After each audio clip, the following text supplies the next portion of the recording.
From the beginning, I saw, and I think was deeply impressed by the element of the archaic as a kind of shaping sensibility in her work, and it would be a pan-cultural archaic. It would involve both pre-Columbian and Central American and Mexican motifs. Now, the trick, I think, in sculpture is the work shouldn't feel like leftovers, something like just brought back from salvage, but it must have some kind of existent animating spirit, either still in it or found in it, a residue in the course of ruination.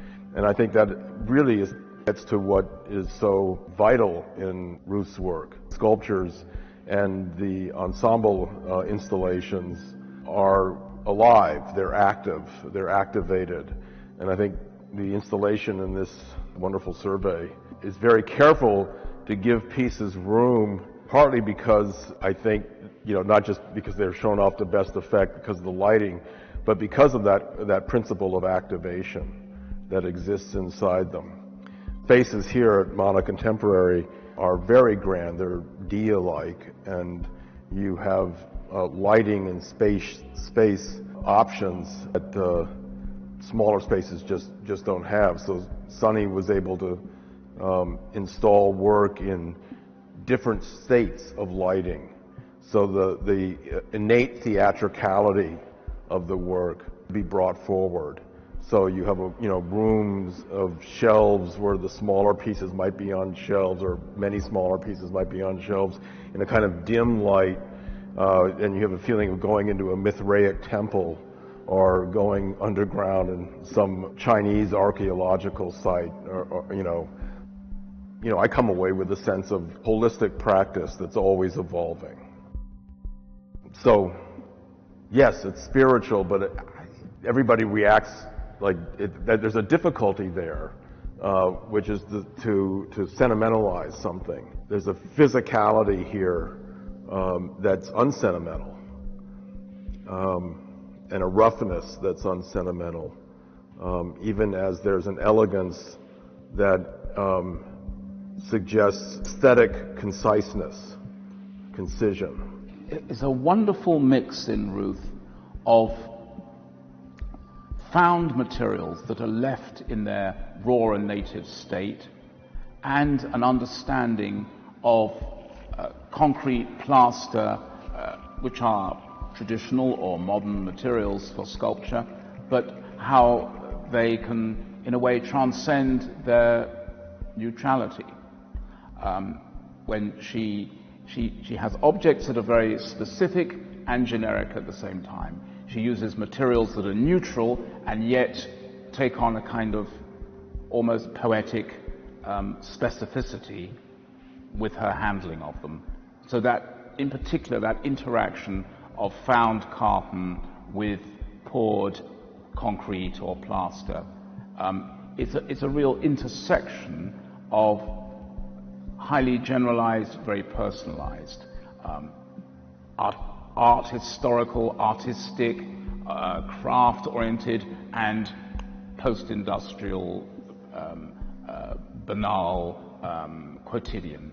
And there's a sort of a happy marriage, sort of a shameless kind of flowing into each other of these contrasts. I think there's a tendency to think of Ruth as a multidisciplinary artist and to think of the works as being installations. And both of those are true in themselves. But we don't want to lose track of the way in which each individual piece is really a fully considered sculpture in the round. And these are not props that come into being when put into an installation. These are sculptures that lend themselves to installation. And I think that Sunny Qiu has done an exquisite job, quite rightly, not worrying too much about chronology or even themes, but simply allowing each space to represent as best it can bodies of work, but really just showcasing the sculptural vivacity of Ruth Hardinger's vision? At the time that she did her first sculptures, where the concrete was shaped by encasing cardboard and then the cardboard was pulled away, I noticed this quality right away, and we were casting about, or she was casting about for a name for these sculptures, which, you know, are very figural in their, you know, with all their references to cubic and minimalist form, that in their sag and in their flex, you know, once the cardboard is pulled away, they're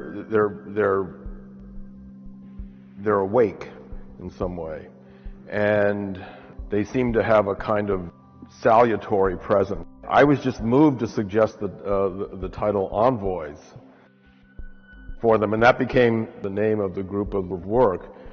Ruth is very much a product of the period in which she came into her own as an artist in the early 1980s, late 1970s. Process art was still very much the rage, post-minimal systems art, but you could really strongly sense from the get-go a much more, first of all, a fascination with classicism and with geometry and with order, a sense of the harmonious within the universe, an almost mystical, occult vision of geometry, and then increasingly this kind of personal metaphysics of transforming the commonplace into something that connects with states of being, maybe a more prehistoric outlook on symbols and symbology. But at the same time, and this is all making her sound like a very kind of mystical artist, but her work also constantly intersects with her activism. Her acute sense of crisis, of communities struggling for their independence and their identity, her really deep affinity with peasant craftspeople in Mexico, for instance, and also her activism as a feminist and as an environmentalist and an ecologist. All this kind of flows into the work, so you get this really rather compelling mix of a sort of shaman, outsider, sort of visionary on the one hand, and a deeply rooted, concerned citizen and artist on the other. And as one walks through this exhibition, something else I think about is it's the string, it's the rope, it's the cement, and how it occupies space. The totality of space, there's something that's called positive space, negative space. I reject the term negative space because most people think about the space as being empty, voidless. But this space that surrounds all of us and all of these objects in this exhibition is full of energy. It's a field, and it's a field of forceful gravitas. Ruth deals with that, the totality of space in its total. In Chinese Zen Buddhism, there's something that's called living movement. And living movement describes the fact that all things in the world have an energy. It has a life force. But I think Ruth in some ways really transcends that because of the depth and the breadth of her personal ways of thinking about her position in the world. And there is, to my sense, a deeply felt spiritual equation that's here. There's a monolithic quality to these things, and that's part of the gravitas